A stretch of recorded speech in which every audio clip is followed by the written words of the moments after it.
In the week that the Pokemon Presents is happening, we have a massive game leak to discuss ahead of this presentation going live, because you might remember, due to the Terra leak that hit Game Freak and Pokemon Company late last year, we learned of some code names and even saw some footage for games that had not been shown off yet, one of them with the code name Synapse, and we also saw some details from a project named Rodeo that seemed to have been canceled and reborn into Synapse, and this is claimed to be a multiplayer focused game with a lot of comparisons and implications to break down and discuss, and we have one of the most reliable leakers ever in Nintendo history by the name of Pyoro, who has successfully put out information about numerous games before they were officially revealed. We kind of learned a lot of the process of how they actually gained their information, which either they are an employee or they are friends with an employee or have an inside connection with the Nintendo of Japan employee that actually works on the back end eShop website. So you actually have things being built out on the eShop ahead of time, and when those product pages get built out ahead of time, this individual gains access to that information and shares it out there. They don't leak as much as they used to once upon a time, but we have a direct tease that does link to this unannounced Pokemon project. So in today's video, I want to first break all of that down and talk about, in the second half of the video, kind of what to expect from this Pokemon Presents as a whole when it comes to things like Legends ZA coverage, and whether or not that's the big show closer, as that is a interesting conversation that has been popping up online recently. So we'll get on the same page with all this info. Before we do, make sure you like, subscribe, and turn on your bell notification. Join Sunbro Nation if you're new here. And I want to first kick it off by highlighting the following post over from Blue Sky, which is coming from Pyoro's own account on that social media platform, and you can clearly see the picture of a Synapse. So essentially a direct tease to this internal code name that we learned about when the Terra leak happened. And to give some more context onto what we learned from that Synapse code name, so you kind of know what to expect by this tease,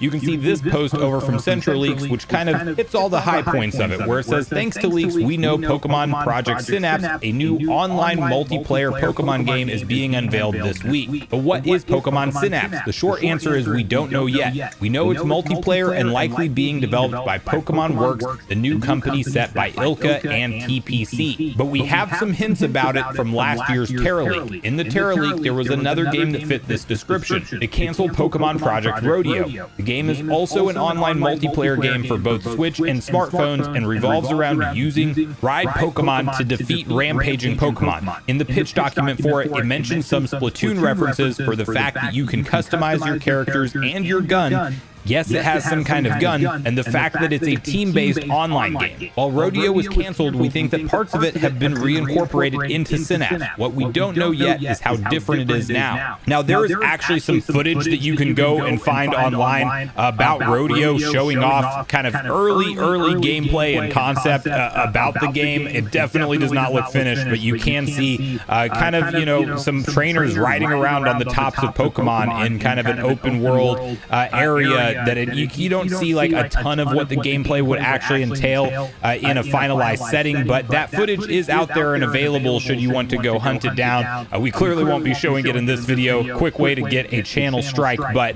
nonetheless, unfortunate how the Terra leak happened, but we do have kind of some inside info now to go over on one of the big games that should show up in this Pokemon Presents. Now, the interesting idea about this being some kind of online live service type of multiplayer game, kind of compared to Splatoon in some way, is that it could be something that is a digital only launch, kind of like Pokemon Unite, considering that there is a claim that this might be for smartphone and Nintendo Switch, which might mean that it could be a shadow drop at this presentation, meaning the day we are watching it, you might be able to hop into this and check it out yourself that very day. An exciting prospect, not necessarily my type of gameplay that I typically get into, but we don't know how much of Rodeo is actually reborn into Synapse, and even if the core concepts that we've talked about in the pitch deck are ultimately making it into the finalized version of this game. But if Pokemon Company is indeed creating a multiplayer focused game with Pokemon with guns of some sort compared to Splatoon, yeah, it'll be pretty funny to see them promote that while they're knee deep in a lawsuit against Pocket Pair or the Pal World guys, essentially, because, you know, that is definitely the game that was described as Pokemon with guns, and it'd be pretty hilarious hilarious to see Game Freak come out and simultaneously market kind of their own version of that, but more multiplayer focused for the online gameplay section, if that does indeed happen. But I find this to be an interesting project, not one that I may really dive too deep into myself unless I'm really sold in the gameplay, but it is cool to walk into this Pokemon Presents with the prospect of maybe even something like a Shadow Drop reveal for it, where we get the trailer and you can go download it in the eShop later that day. Maybe it is a bigger physical release later on, and we do have to wait a little while and see some marketing build up for it. But that smartphone claim as part of this leak does make me think this could be something that's ready and available to play potentially relatively quickly. And then I do want to talk about a little bit more of my expectations for this Pokemon Presents, because there's one game in particular that I'm certain will be there and that I am very excited for. We are talking about the first look at gameplay and a launch date and everything you probably want to know about Pokemon Legends ZA, because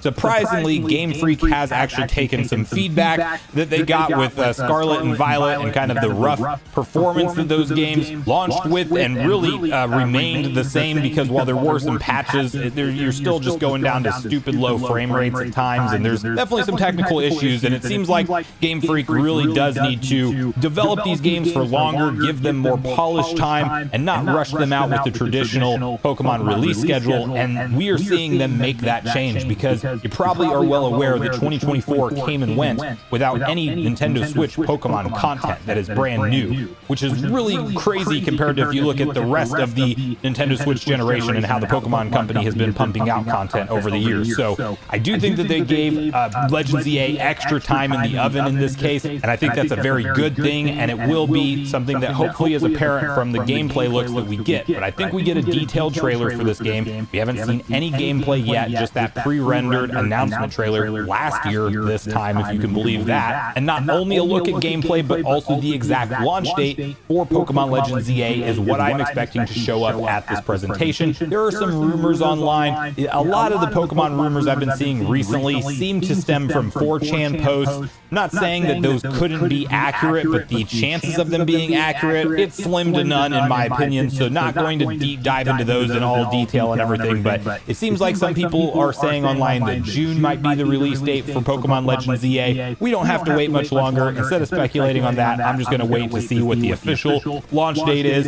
And while I do think it would be a huge win for fans, but one other rumor I'm seeing go around online that also seems to stem from 4chan, so don't get your hopes set too high on this, is the announcement of some kind of Pokemon Classics collection, it's being called, where Game Freak will give us basically like red, blue, fire red, leaf green, and then have silver, gold, sapphire, and emerald, and it just sounds too good to be true in my opinion. I don't think Pokemon will give us all that at one go in one collection, but rather probably do the slow trickle down remakes of them.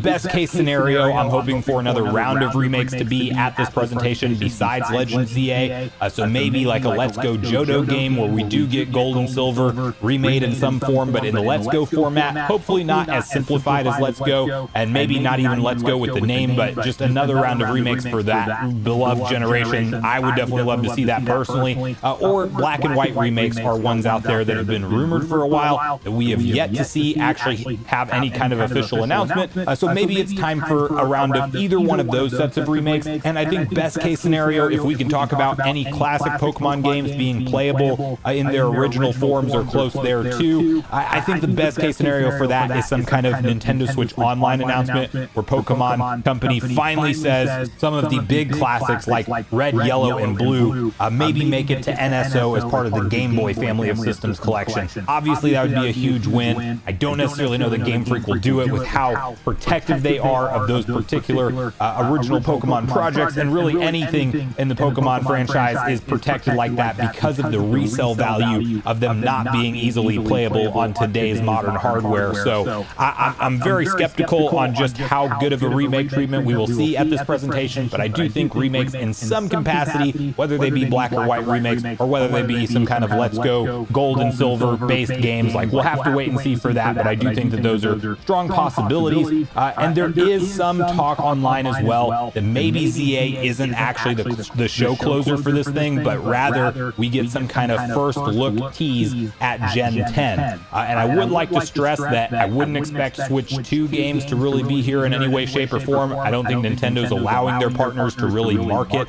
or talk about anything Switch 2 exclusive content, or even say that it's coming to Switch 2 until that April Direct for the console. But I do think that Gen 10's clearly going to be a Switch 2 game, as we've seen that from the Terra leak online as well, that there is for sure an ounce version of that game being developed actively. Ounce is the internal code name for Nintendo Switch 2. So that will be a thing, and we will get a tease for it eventually. It's just kind of a coin flip, in my opinion, on whether or not it shows up at this particular presentation. It very well might, though. We just might not get gameplay. We might get kind of like a big live-action lead-up trailer, like I believe we saw for Scarlet and Violet for their initial reveals, but not really get any kind of glimpse of the world or what's going on other than just a tease for Gen 10. A loose launch timeline or even the launch year would obviously be a cool win if that does indeed happen, but nonetheless, it will be nice to have some official Nintendo game announcements by the end of this week, and Thursday specifically. So fortunately, we don't have to wait too much longer to see what this ILCA project is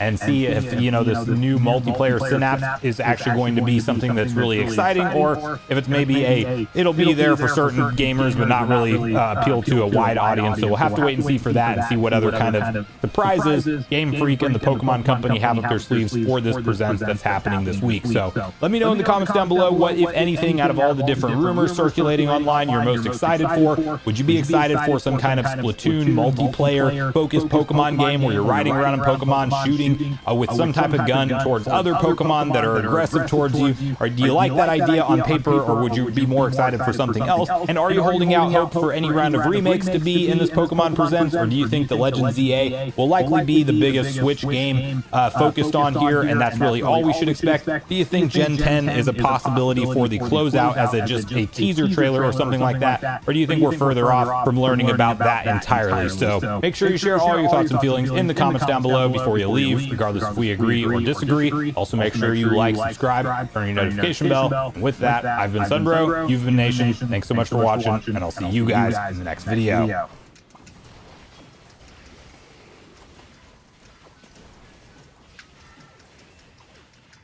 So there's been something I've wanted to talk about here for a little while now, because occasionally I'll get tagged in different tweets and stuff about this, and that has to do with PC gaming, and how right now, I gotta tell you, gamers are just not happy with what they're seeing with some of the launches of these video cards. But to me, a lot of the pricing and sort of the way that NVIDIA is just rolling along right now, if you've gotten into PC gaming in the last, it might be like 6 years now, maybe longer, you may not realize some of this stuff, because it is night and day different versus what we had. And I'm going to say this number, and it's going to blow people away because it still is weird for me to say this. 15 years ago, in 2010, yeah, 2010, 15 years ago, still doesn't really compute for me that it was that long ago to get to 2010, but hey, here we are, we're all old. Anyway, there was a video that actually went out recently that was a review for a video card that just launched, and of course there was a lot of hair pulling and frustration and what are we even doing here monologues as we went through that. But it did get me thinking about this, and I wanted to reflect on how just out of control a lot of this stuff is when it comes to video cards, and see where some of you actually fall on this. So if you guys enjoyed this video, hit that like button, subscribe if you're new. Now, the video that I'm referring to is actually from Jay's 2 cents, and what I like to do from time to time when new video card generations, or even just like kind of refreshes of like that mid-release, like a TI card tends to be it, although now NVIDIA kind of launches the TI before the regular. It's, again, they're all over the place with this stuff, but typically, the way they roll now is they'll put out cards that are more expensive, and then they'll get to the lower. What's up with a Pepsi? He said niggas drinking a Pepsi. I drink soda every day. So he said he drinking a Pepsi.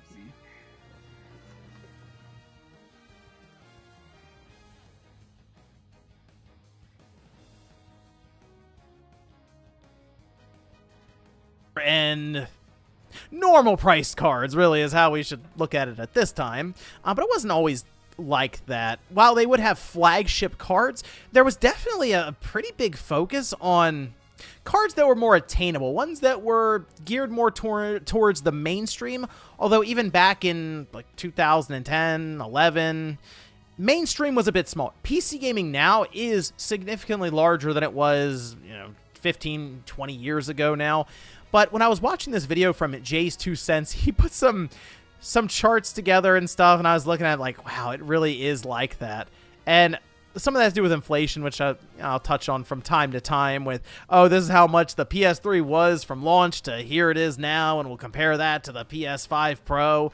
Well, the video card market blows all of that out of the water. So this is this is a chart from Jay's 2 Cents video, which I'll link it down below because it's about the 5070 Ti, all right? And again, the 70 series was viewed as that more attainable enthusiast card. At least that's sort of been the idea for it. And then the Ti, same kind of deal, right? Like it's a step above the standard 70 card. It's supposed to slot right in between that and like the 5080. Really, it's just a way for NVIDIA to, yes, siphon more money out of the market by introducing a slightly better version that maybe you feel the need to get so you can have 5 or 6 frames more in certain games. But this chart was one of the ones that caught my eye in his video, and it's mostly just comparing launch price, 2025 corrected price. If you go and look for a 5070 Ti right now, I think the price is supposed to be, I say I think because it's all over the place. You have like the aftermarket cards too, right? But it's supposed to be $750. I looked online and it's sold out everywhere at that price, and even the partner cards are $830, $840, $850, and they're sold out. So naturally, I go to eBay to see what we're dealing with, and it's like $1,200 to $1,300 for a 5070 Ti, and yeah, it's not happening. I wouldn't be buying that. It seems like a massive, massive inflated price point there, and a pretty big waste of money at that point. You're paying almost double for the card, but that's typical when we see that with just scalpers and resellers in general. We had that whole time period where the PS5 was selling for almost 3 times its amount on eBay. That's all really worked itself out and kind of leveled off by now, but we see this every time with video cards. However, when you go back to some of the better launches that I remember for video cards, or just offerings from these companies, I know people do like to focus.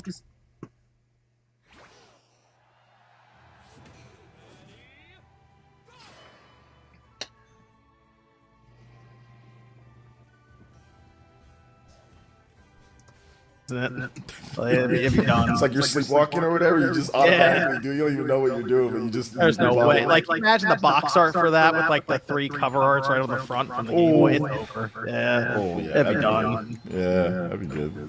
Hey, thanks for Welcome back, OJ. Appreciate it, man. Thank you. Yeah, well, we're gonna see it this week, Thursday.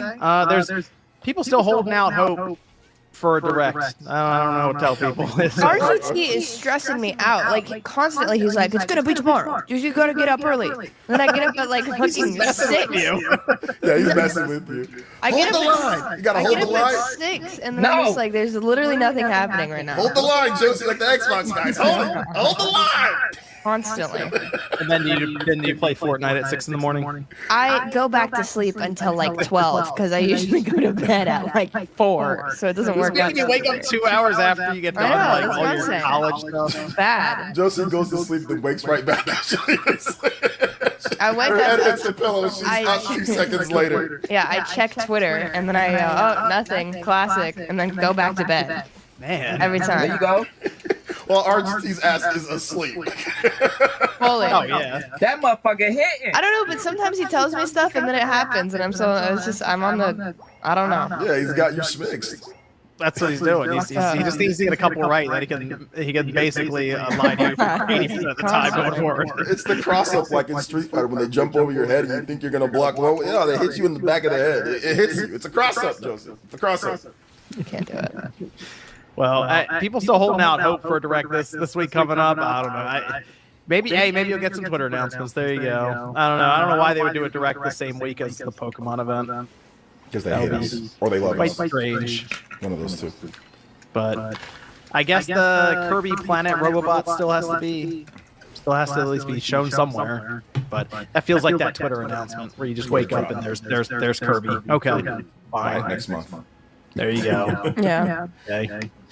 That'll work. I think most people are just waiting for April 2nd, so they're gonna be waiting all through March, just hoping something happens. April 2nd is gonna be like the Super Bowl for like nerds. I can't wait. Yeah, it pretty much will be. Yeah. So I mean, we'll see there. I will tell you this though, we did. There is, I guess this is technically strange, and you know what? I will say this: there will at least be one more Nintendo event-ish kind of thing, because we do have Mario Day, March 10th, Mm-hmm. and Nintendo's doing a Switch bundle, which is, I mean, I guess it's a deal for people who don't have one and have wanted one, but I would just wait for the Switch. Yeah, was it Mario Wonder, right? Mario Wonder, a Switch OLED, and then there's also like 3 months of NSO. Oh, okay. Yeah, yeah. I did the Mario 10, like the red one, because I was like, oh wow, a red Mario system, which I can't find that system after I moved, so I gotta find that or wherever. But yeah, I remember I bought that one. I don't know if I'll do this one though, because it's not like a branded system, you know. It's just a regular Switch like OLED. So. Yep, and it's $350, so they're basically like, hey, we'll throw Mario Wonder in, and that's it, you know. And, I mean, I was trying to figure out the scenario of someone who would buy this, knowing that the Switch 2 is right around the corner, but I guess maybe somebody wants the OLED. And Somebody who doesn't know the Switch 2 is around the corner. Maybe. That's all I can think of. They don't know, or they're not gonna buy it. Like they're just not gonna buy it at launch, so they just say, I just want this, you know. Because there's still people buying. There are people that know that Switch 2 is coming, and there are some people that are still buying Switch 1. Right. I mean, there's gonna be people who break their system and they're like, I don't want to wait for the Switch 2, I'll just buy it now, and that kind of thing. Or yeah, I was at the Xbox 360. Remember, like people, like you get Red Ring of Death. Screw it. I'm not waiting. Yeah, I mean, you had a free warranty. People would usually just buy another one, send that one off, and wait for it to come back after a month. So it was.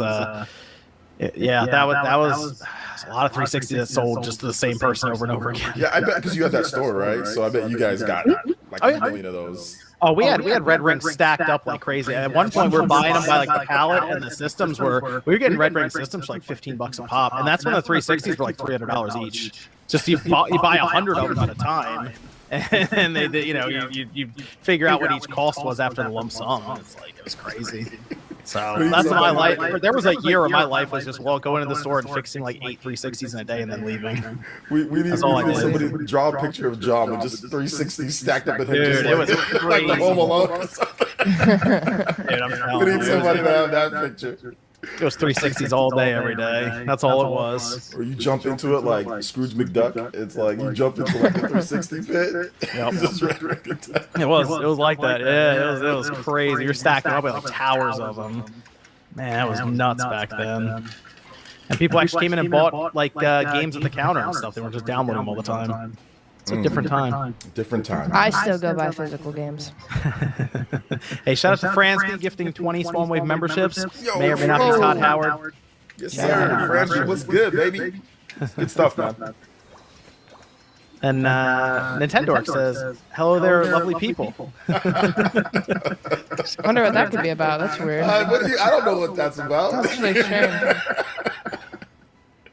Oh, this is from Fishfan who says, Spawn, OJ, and Josie, thanks for bringing back the live shows. What are your thoughts on the OLED dock functionality that might carry over to Switch 2? Dock functionality. Oh, I mean, probably a network or Ethernet port. I assume that'll be on the Switch 2. Yeah.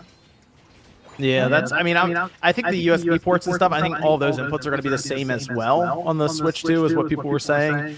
I don't know if the dock is really good. People are pretty fascinated with the dock. I think it's been that same situation of the Switch 1, where people thought that the dock was going to be really, really important and interesting, and it kind of wasn't. It was all in like the Switch. I think it's going to be very similar to the Switch 2.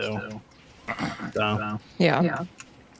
but I mean, it'd be nice if there was something hidden in there, but I'm not expecting it. Do you think that they're gonna do something with that top USB? I keep seeing mock-ups of like plug-in screens and shit. It looks really cool.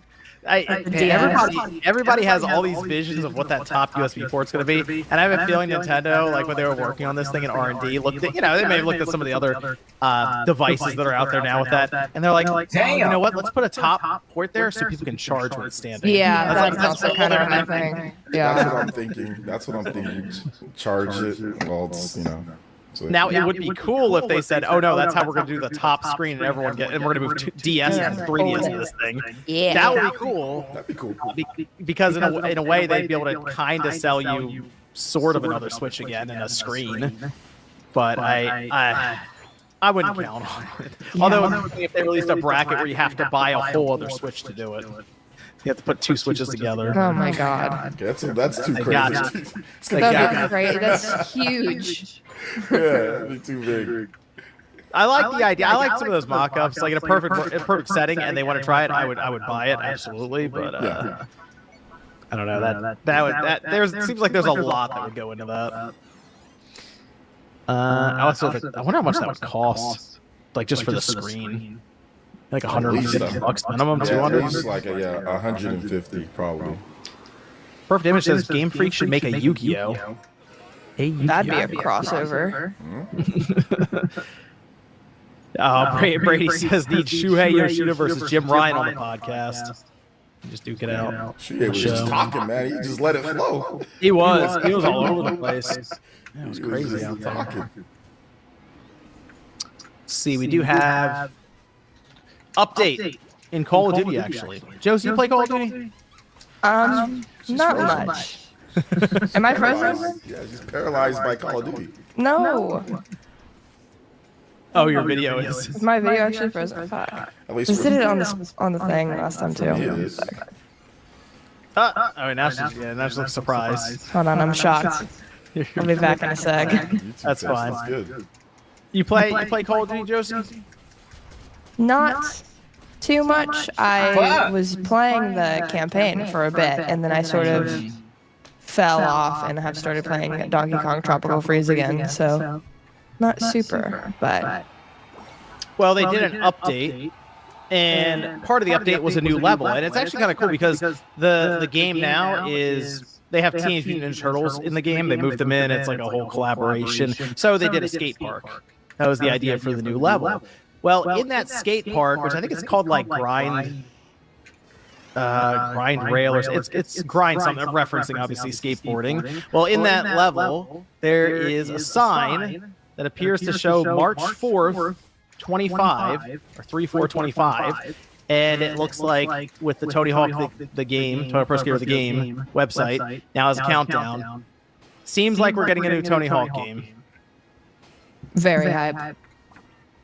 Yeah, see, I thought about this. Like, I don't know what, because I know OJ, when Tony Hawk Pro Skater 1 and 2 was coming out, did you order the special edition with the board, OJ? I do. I still have it. I'm trying to figure out how to put it in my game room that I have here that I'm building.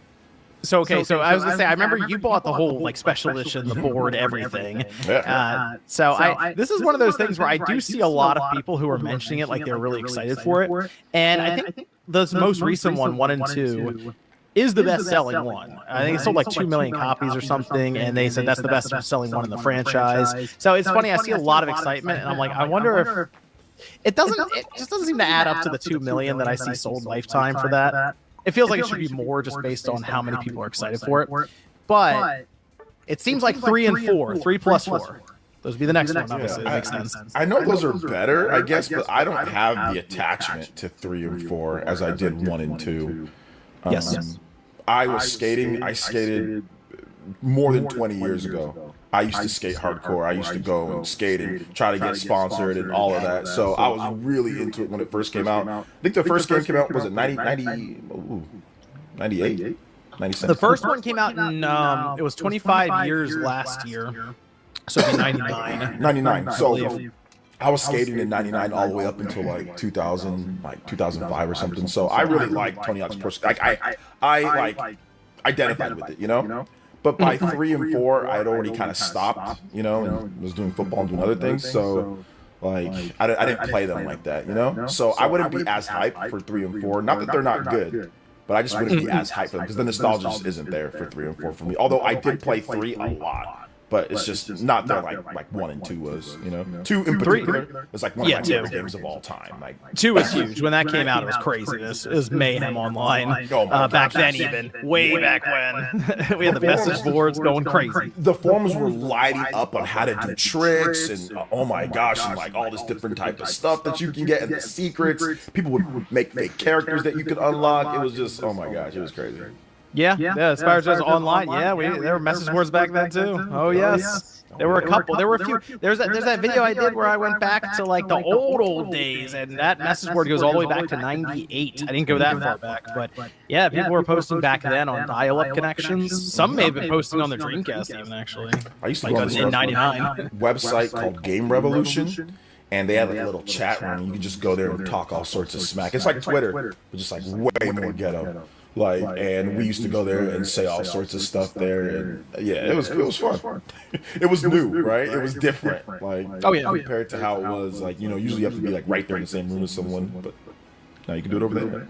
Yep, game FAQs came around. There was game winners. There was a couple places where people would post, but yeah, that was like the early days that I remember, like posting about online about video game stuff. Tony Hawk Pro Skater 3 was a big deal because they got it to like 60 frames on the. I remember on the PS2, it was huge. People were super hyped about it there, and it did look noticeably better, obviously, PS1 to PS2 at that time. But you're right. I have more attachment to 1 and 2, but this does make a lot of sense to go obviously to 3 and 4, and eventually, I guess, Underground will happen too. Yeah, so Underground, American Wasteland, or American Wasteland was the big one. And there's like more. There's like Underground, right? Which one's Underground? Like Underground. There's Underground 1 and 2, and that's when they had Bam Margera come in at one point. Yeah, that was acting all. That was like the Jackass days, like back when Jackass was so popular. You know, they started losing me, I think, with the second one maybe because they started doing like lawnmowers, and it stopped being kind of a skateboarding game, and it was like an adventure game, I guess more. It was really weird. I know people do like it. I know there are people like Underground 2 is this person's favorite. I get it, but it was funny for what started out as like what Tony Hawk Pro Skater 1, where it was pure skateboarding. Like that, it got a little out. You got against lawnmowers, bro.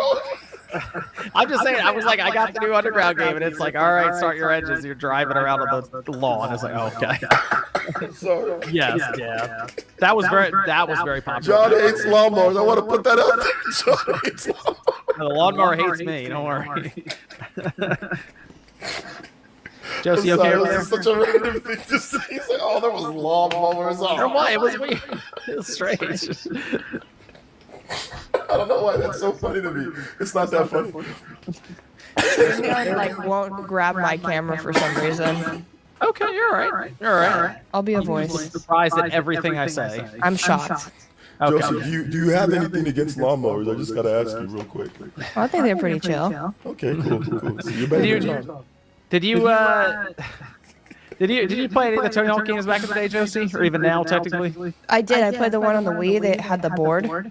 And then oh my gosh, is that your introduction to the franchise? Yeah, that thing was awesome. That's terrible. I'm sorry. Wait, I loved it. I guess it'd be bad? good. For a kid, it'd be good, actually. I don't like. Yeah, I just remember loving it. Was that Shred? I think so. What was that? No, Downhill Jam. Oh, there's Downhill. There's also there was one with the board. There were 2 games with the board, right? I remember Shred. Oh man, I kind of feel bad for you, Josie. If that was like your introduction to the franchise. Yeah, there was Tony Hawk. Well, you seem to like it. Or no, it was Downhill Jam. That's the one on the Wii, but I don't know if that has the board or not. Downhill. Ride and Shred is what Justin said. I do remember Shred. That was the second one. Ride, I think, was the first one where Tony Hawk like went to. I think he was at E3 at one year, and he was really trying to sell this thing. And they figured out that like someone had their dog. It was on YouTube, and they put their dog on the board, and it was doing all the tricks just by walking around. So, yeah, sorry. Downhill Jam is just the crappy one that came out like a cross-gen one. Like Brogan says it was the racing. It was a racing game. Yeah, that was what Downhill Jam was. That thing sucked, man. I rented it. I was like, this is terrible.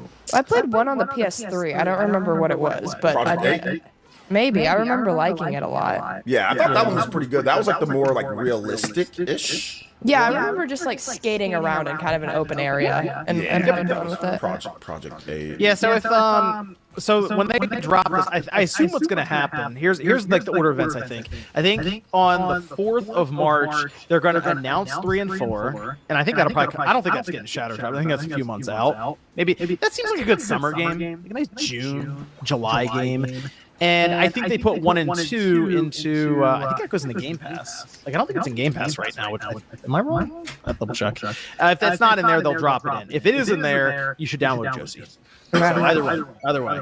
Now it's like pick up and play, arcade, fun, skateboarding, and they have like objectives in the levels, and you go around, and you have to collect skate, so you got to collect all the letters in skate. So anyone in the chat, let me know if it is in Game Pass or not. I don't think it is right now, but I might be wrong. So let me know. But it's if they dropped it in there, we don't talk about Tony Hawk Pro Skater 5. That was a shame. That was a shame. It was very bad. It was a very bad game. I mean, they really kind of lost me after 3 and 4. Although I did play Serious, bro? Underground. I thought that one was cool. I thought Underground was dope.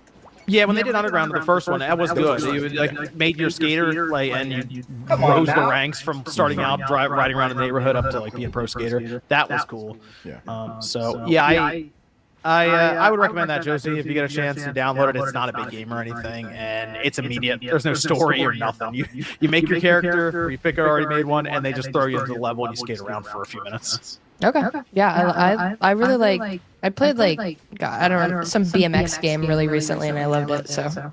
Yeah, it's going to be similar to that because they had back then it was Tony Hawk Pro Skater and they had Matt Hoffman Pro BMX, and on Tony Hawk Pro Skater 2, the PS1 disc, they had a demo for Matt Hoffman BMX, and you could do a 2-minute run in that. Each run's 2 minutes though, Josie. That's it. So it was like very cool. Okay.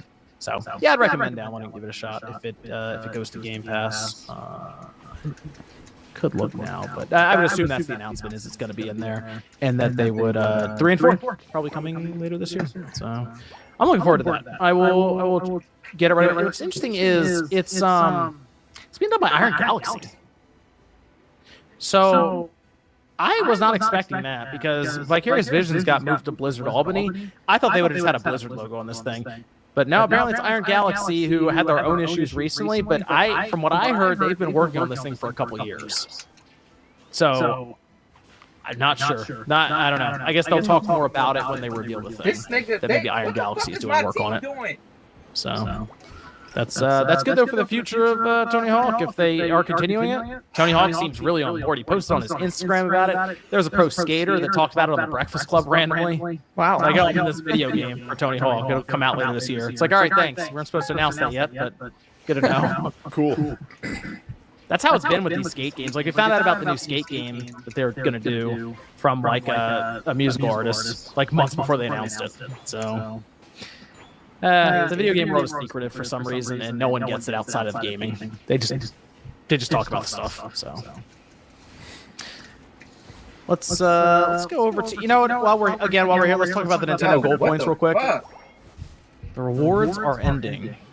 Gold Points vouchers won't work on Switch 2 games. This was big. People were like messaging me as soon as this thing got announced that there would be gold points would no longer be a thing after the end of March. So like just before the Switch 2 announcement, like a week before, they're getting rid of the gold points. And it's kind of a shame because I have used those many times to just outright pay for games. Me too. Especially during sales. Like if there's a sale and you see a game randomly that's like $6 for some reason, like 80% off, then you just have the gold points covered. It is nice. It is nice to have that. It's super nice, and it even works on like the games that Nintendo gives me, Oh really?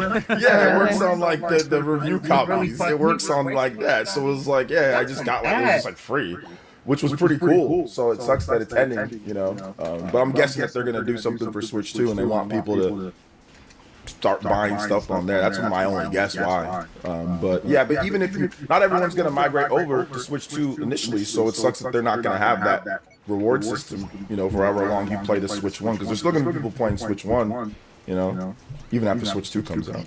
Yeah, that's a good point. Actually, you're right. That's why I have to assume that they're doing something else. That just seems random to say. Nope, it's gone completely. It's not. Oh yeah, this isn't going to work for Switch 2 because they said that for the voucher system. Said the vouchers don't work for Switch 2 games. They could have just said that about the rewards program and moved on. So it kind of makes me wonder if they have something else planned. I have to imagine that worked well for them to have that gold points just as one little extra incentive. It's like what, 3 or 4% back or something? Yeah, on a $60 game, I think you got $3. So I think it's a pretty low percentage. But I mean, that's for people who are like, oh wow, okay, technically the game's $57, and then just over the course of a year, you quietly build up this little. Yeah, if you buy digital games, it definitely adds up for sure. You know, The physical games, you can register those too, and you get points as well. Yes, Which is kind of neat. Just an extra thing there. I think it's less just because the logistics of making the cartridge and shipping it's going to cost them more money. But yeah. And like sometimes they would give you extra points for certain games. Like it didn't happen a lot, but there was some games where you would get like double gold points, or you get like a pretty good, not a lot though, just sometimes. So yeah. I kind of feel like this. The other thing people talk about the Switch too a lot as like, what's the hardware going to be? What are the games going to be? I still think one of the more interesting parts is going to be the online with your account system. And this does make me wonder if there is a bit more to it with something like the rewards, or I would say achievements, but they have like the platinum points now, coins that they're still doing. But all of that maybe tied to your account a bit more, like, because when you go to the store, it's a web page technically that's dressed up really well. That's stuff like that makes me wonder if this is all more towards like the bigger picture of there just being more integration for your account system, the online store.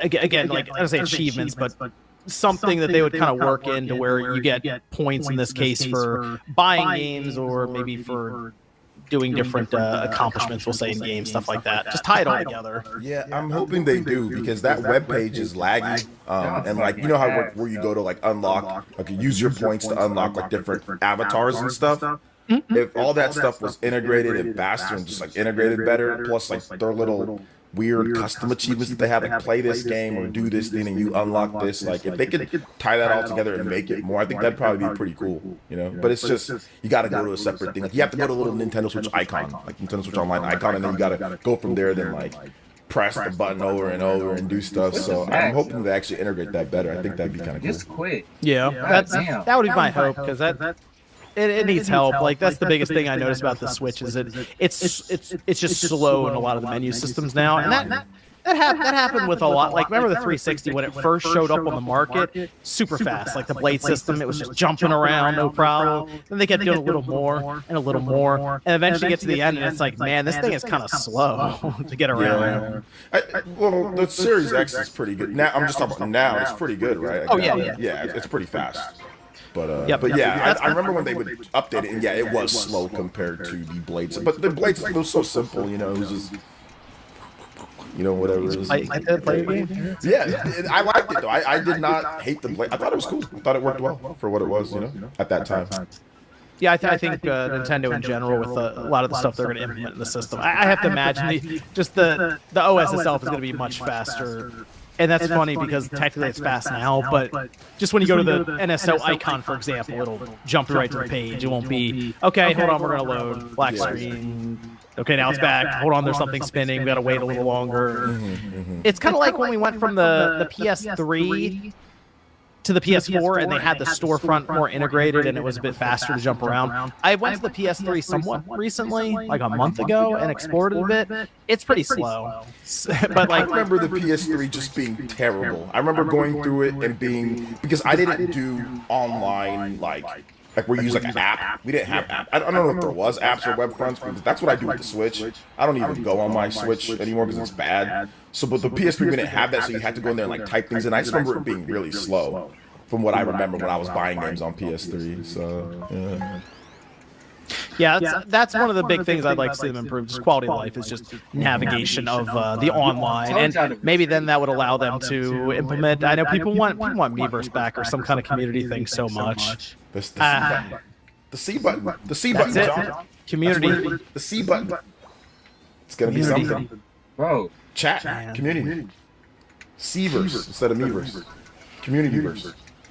It does feel like Nintendo's missing a little bit of that right now, like the little community stuff. I mean, you go to Splatoon as an example, and that is very connected with the lobby and people drawing stuff, and I don't know, something like that would be kind of fun for Nintendo to do. But I kind of wonder if they're just a bit concerned with the whole lot of stuff. They're probably concerned. Yeah. Let me go over to, let me see if I had some of the super chats here that I may have missed. Let me just make sure I got everything. Here we go. Darth says, "What's up, everyone? Were you a fan of Halo Wars?" At first, I wasn't as much of a fan, but then I ended up becoming a fan because when I first saw it, I was like, "Oh, that's not the Halo game." I didn't think it was going to be this, like the RTS with a controller. A little weird, I will say that, but I got used to it a bit, and it grew on me some. So, still not my favorite Halo game, not by far, but I respect it more. I'll say that. Yo, OJ, great to, this is from Massive Recon, says, "Yo, OJ, great to see you on the show, brother. Live is where it's at. Spawn, you got a video with the PS5 one beep of death fix. We need one out fix for a friend. One beep of death. Ooh, that doesn't sound good. Like you press it once and it just shuts right off immediately. If that's the case, that seems to be like general hardware failure, and I saw that with one that was shorting out at one point. I had to clean the board really well because some of the liquid metal got out. That was one that was technically putting back together, so if you didn't open it up, it's hard to say. Mike says, "When are you guys going to invite Jack Boot back to the podcast?" Wait, you didn't read his name, bro. I read plenty of it. Why didn't you read his name? I read Mike. That's his whole name right there. But what about his last name is Hawk? Oh, I don't know. That's a lot of reading right there. I'm already going to Mike. Yeah. We can have Jack Boot back on. That was fun. We're talking about PlayStation and stuff. We can back on for something again with that. Lemstar says, "Every time I open X, I'm met with clips of cringy Xbox podcasts where they need to hold the line. Those corny dudes need group therapy. Oh man, they're done with holding the line's a joke at this point. They're done with holding the line, but it's still fun though. It's fun." All right, let's go over to Avowed. This is a good one. Avowed is out now, and it is quite the topic online. I've seen people are fighting over this game quite a bit, which is very interesting to me because I've played about 7 hours of it now. I spent a little bit of time with it. It's so weird the fighting that's going on about this game. Are we talking about the whole thing, or are we just talking about just the gameplay thing, like normal people or the crazy people? Which one are we talking about? I mean, it's pretty much whatever, anything really, because at this point it's hard to ignore it. Whenever I see it in the timeline, people are rarely talking about the game itself. They're talking about like all the things around it, and when they do talk about the game, it's mostly discussing what it necessarily wasn't trying to be, which is really funny. It gets a lot of comparisons to Skyrim. I've noticed that, even though they say they weren't trying to make a Skyrim. That wasn't their plan. And I don't think that's... I look at what Obsidian's doing right now, and I don't think they're going for the, hey, let's make one game every 7 years kind of mentality. They released Avowed just now. They're releasing Outer Worlds 2 I assume towards the end of this year. So they'll have 2 big releases in 1 year. That's already a big deal for most studios. I think they have 250 people, I think, staffed up right now is where they are. And they're constantly, they're doing updates for Grounded. They do a lot right now. And if they get Outer Worlds 2 out by the end of this year, they'll release 5 games in 6 years. That seems pretty good for what Microsoft is looking for, which is, let's be real, quantity for Game Pass. Sure. That's what they're looking for right now. So Obsidian does fit into what their plan and their strategy is currently. So when I was looking at Avowed this whole time, I was kind of thinking, okay, that I don't think they're making something with the scope of Oblivion or Skyrim. And that's kind of what I'm getting here. So as I'm playing through it, it's a very streamlined and more, I'd say, arcadey feeling a Skyrim or Oblivion. So it's not an open world. It's what they call that open zone, where you have areas that you basically will teleport to or travel to, and then you get there and it's a very predefined amount of space you can wander around in. But it's smaller, so it's more condensed. So it is kind of that mentality of, do I want the big sprawling open world with large patches of nothing, or do I want smaller area with stuff maybe every 10 feet? And that's kind of what this feels like. You turn around a corner and there's something going on. So I haven't necessarily felt bored exploring, and that's sort of what I've been doing. I'm in the first area still, and I'm just kind of wandering around finding stuff right now. And it's been pretty good in that sense. The combat is better than Oblivion, Skyrim, anything like that. It's very good. So you can dual wield basically if you want a spell book in one hand, and I have a dagger that's on fire in the other. And I just wander around just shivving people with it, and it lights them on fire, and it works well. Your spell book, you look at it, and you get a whole range of spells: ice, fire, lightning, and that's pretty straightforward. You have a dodge, you can sneak. You cannot steal stuff in the game, so that's become a whole thing. And from what I've noticed, and I noticed it pretty quick, and other people did too, the NPCs don't really move. They're kind of stuck where they are in place. And I guess the idea is that they didn't want to go down the route of let's have NPCs that have kind of their time of day rituals and their own timelines where they wander around, they go to work, they do all this stuff. It is a very static environment that you exist in and explore.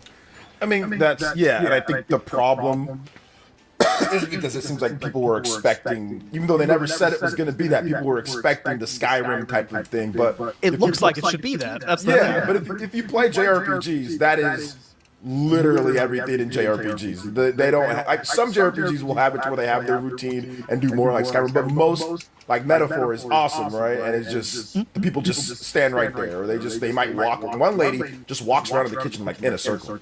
Like she don't even serve people no food or anything like that. She just she just right.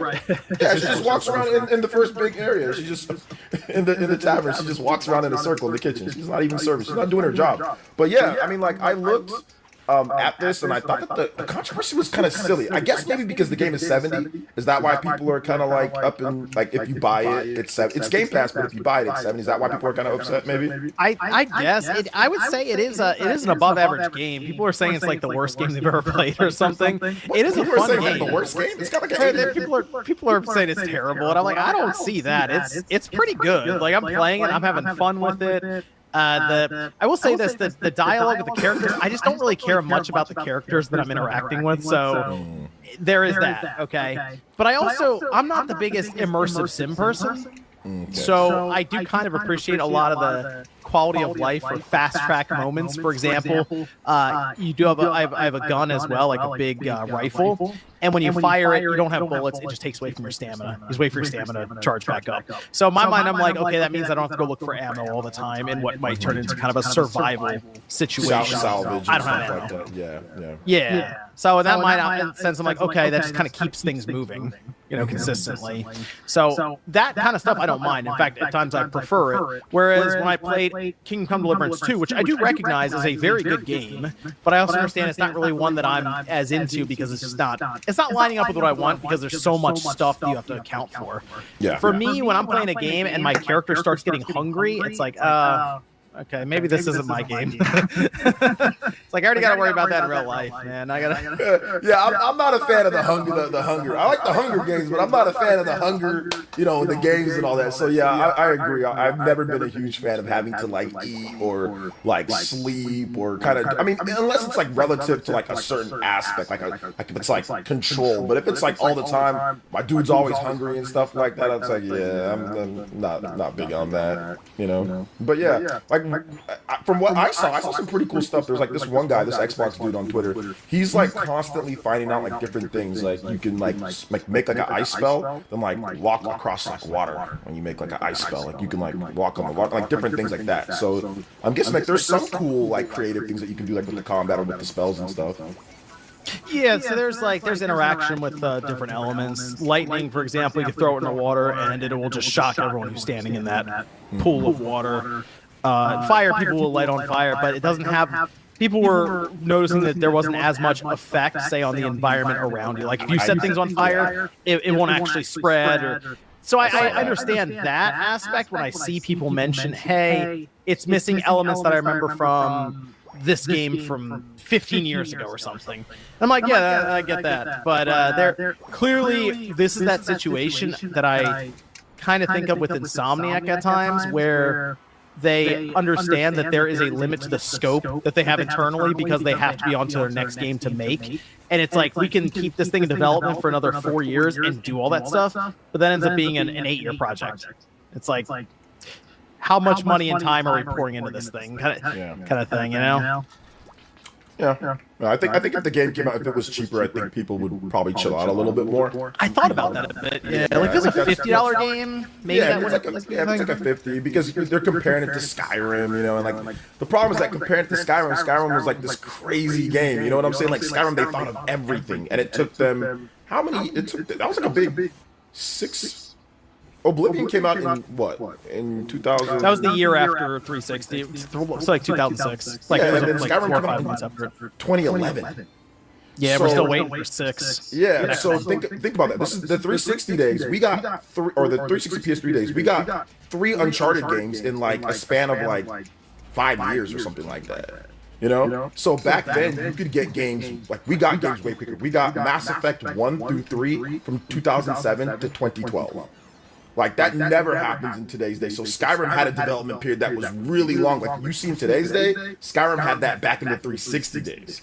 So like they put so much into that, and I understand. Like I get it. Like the technology's better. I'm not trying to say it's like acceptable, but I'm just saying like Skyrim's like a whole different beast. You know what I'm saying? Like what they did with that game, it's just like a completely different thing. You know, it's gonna be like Legend of Zelda, like Breath of the Wild and Tears of the Kingdom. A lot of games aren't gonna put that type of like effects and physics and all that type of stuff into the games because that just with today's graphics that just takes.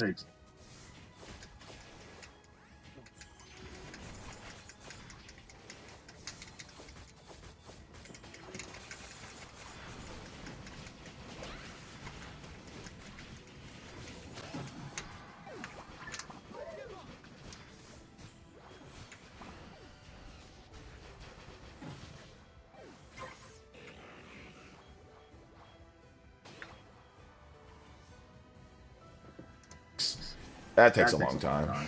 Like that takes forever to do stuff like that.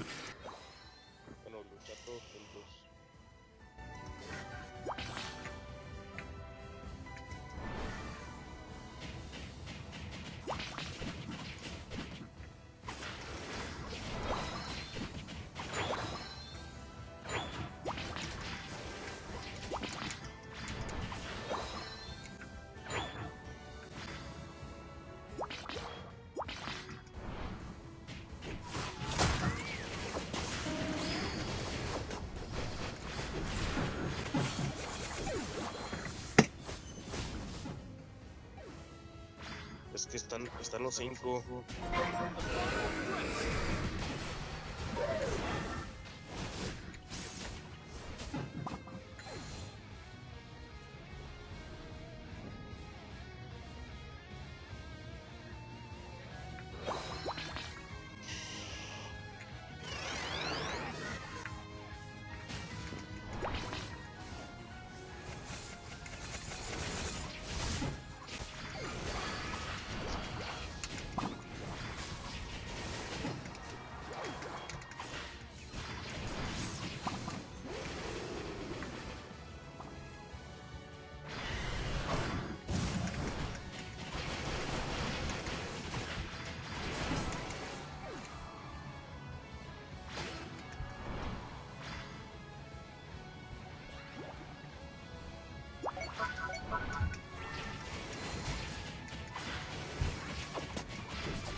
There we go.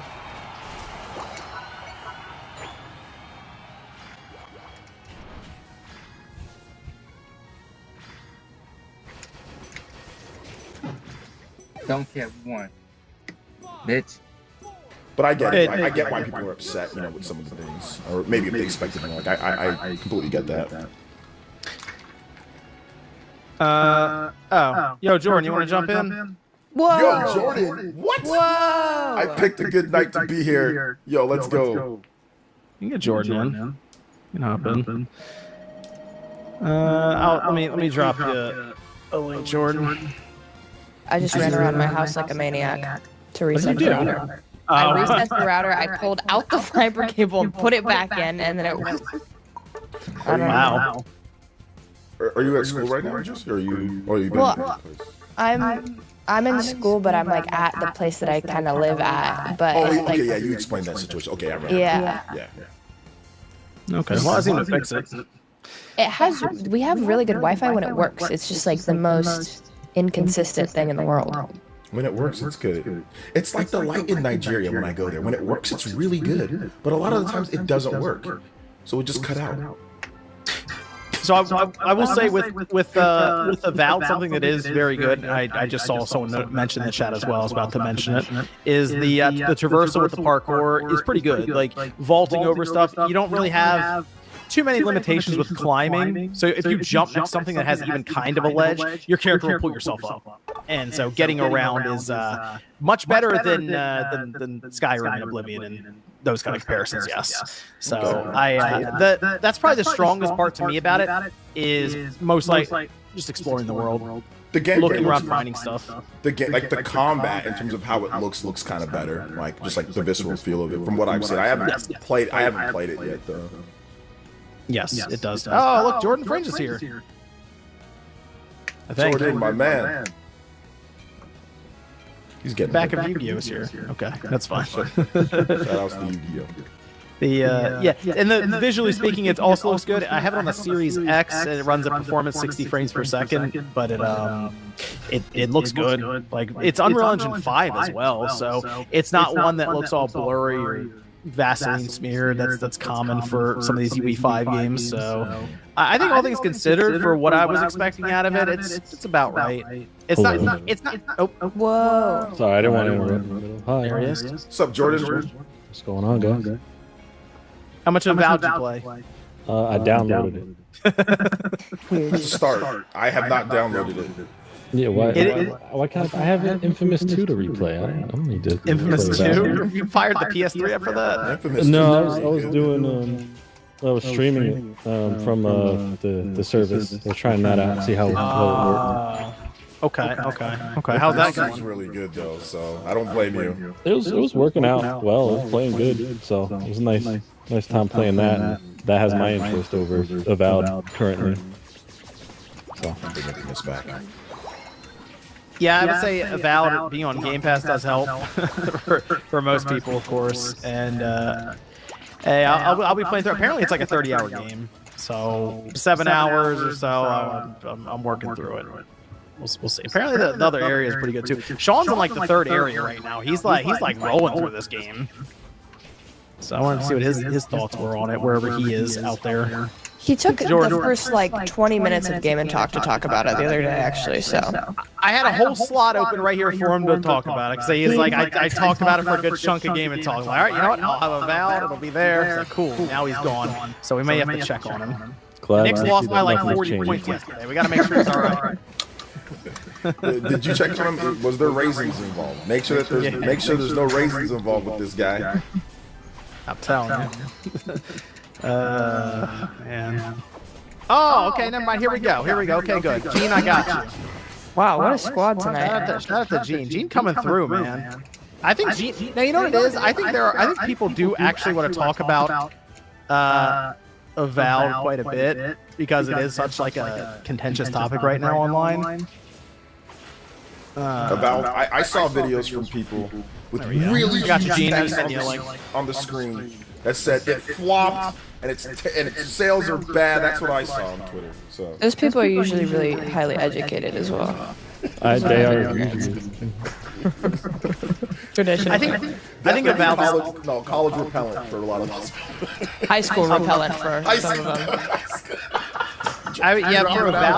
For Avowed sales, I'd hold off for a while, because I think that's gonna be an Outer Worlds situation where like Outer Worlds hit 5 million copies sold, and it took a little while, but I think that could be the same situation for Avowed, where after like 3 or 4 years, like, hey, we sold 5 million copies, something like that. So I just didn't like that fake physical. That's the only thing that I if it was I mean, that's just.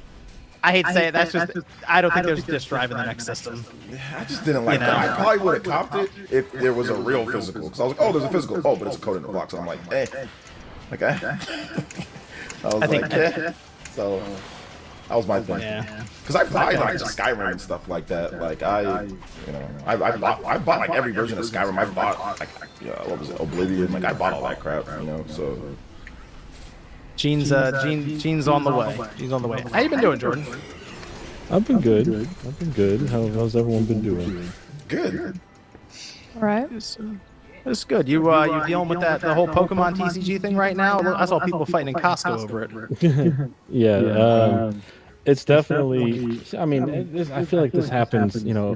Always on the cusp of anniversaries. Like every 5 years, this stuff kind of happens, and next year's the 30th anniversary, and the sets are just getting a lot more exciting with the artworks on the cards, and it just drives up the crazy market. And obviously, right now, it's the biggest it's been. More people know about the TCG. It gets publicized more.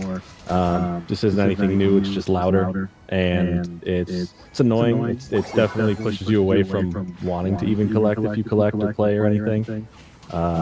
But it is what it is at the current moment. We can't really do much about it until it slows back down.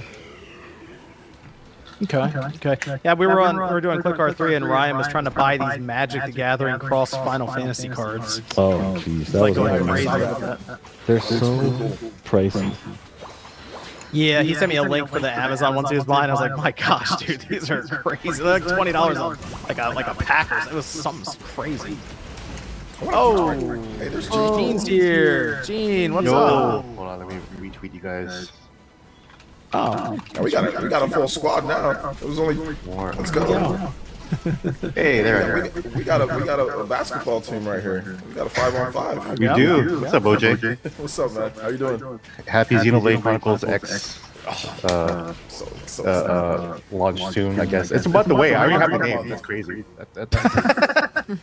happy, I'm playing, but you bums can wait a month, though. Yeah, sorry. Yeah, I'm like the only person celebrating Xenoblade Chronicles X. Don't worry, Gene. I won't use any of your footage. Don't worry. That's unethical, OJ. How dare you? How dare you? I'm going to talk down to you, OJ. I'm going to condescend to you, dude. I don't know what I don't know what you're talking about, Gene. I have no idea what you're talking about. Let's talk about Avowed, huh? Don't let these people talk down to you, man. The people in the games media, man. For some reason, they think they're uppity. They think they're some kind of different class of people. It's all good, man. Yeah. So Thank you. I appreciate that. Yep. Gene, how you doing over there with the Val? Good.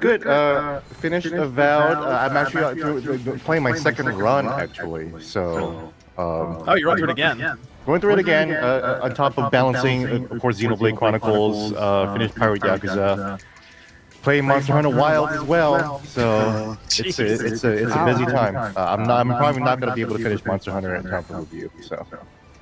Yeah, I assume that game is massive. Of course, it's another 500-hour game. And here comes Xenoblade Chronicles X, which is also 500 hours. So. Yeah. It could be. So. Well, the nice thing is Avowed is not that long. Avowed is short. I beat it in 30 hours, and it's a very short game. What do you guys want to know about? Well, you're playing it now, right? So I played about 7 hours of it, yeah. So I'm still in the first area, wandering around, looking at stuff. You're still in the good part. That's the problem. The good part. Yeah, the first area is definitely the best part. They definitely put their best foot forward when they were designing this game, because the second area I don't like. But it had like a decent story, and I think the story just falls off the map by area 3 and 4, basically. Well, like the opening, they said in the summary, like the opening story, how they kind of introduce it is that there's like a plague that affects souls. That's why people are growing like mushrooms and stuff out of their head, and they go crazy, right? That's the idea. Yeah, it's a dream scourge. It's the fantasy version of the Last of Us, Cordyceps or whatever that was. Yeah. And that's kind of what they're using to sort of pull you through, like, hey, figure it out. And then, there are a few other things that have happened so far where I'm in, like, an investigation, for example, as you're going around. So, it seems pretty basic. I don't know, on the base level here. Does it actually get to a point where it just completely dissolves and falls apart then? It just stays kind of basic. It just doesn't get that much more interesting, right? Okay. And then my biggest problem, and I mentioned this in my review, go check it out. I give it 3 out of 4 stars, so I give it a solid 75%. 7.5, lower than the Metacritic score, which I was surprised was higher. I thought this was a solid 7 out of 10 game for sure. But my issue was that as the story goes on, and it continues to stay very simple. But you're amassing these characters. You get this cast of characters, right? Right. I have 2 of them so far. Yeah. So you have Garrus Fishman, and you have now Marius, the dwarf guy. Do you like Marius? Yeah. I've had him for like a little bit now because once I got him and you're doing the investigation, I just wandered off and I'm like, let's go look over here now. I hate that character. He's really? like a character. Yeah. So that's the issue. Like all the other characters, they have like no real attachment to the main story, and they literally say, "Well, I got nothing else going on. I might as well just hang out with you." That's what Marius does. Okay. Marius literally says, like, I got nothing else to do. I'll just come with you. They say, I got nothing else to do, so I might as well hang out and be in this video game with you, Right. So yeah, I will say that a lot of that, like the dialogue and characters, haven't really grabbed me much. It gets kind of worse later. Because here's the thing, like, there are decisions, and they're not very binary. They're not like Renegade or Paragon or whatever. So anyone looking for that kind of experience, like that died in like 2010s. The RPG makers aren't interested in doing like a Sith and Jedi route anymore. But the choices here do kind of matter, and then they don't. Why would y'all not? I won't spoil anything, but I do. You can do something. You can be fucked up to your party members. So I did make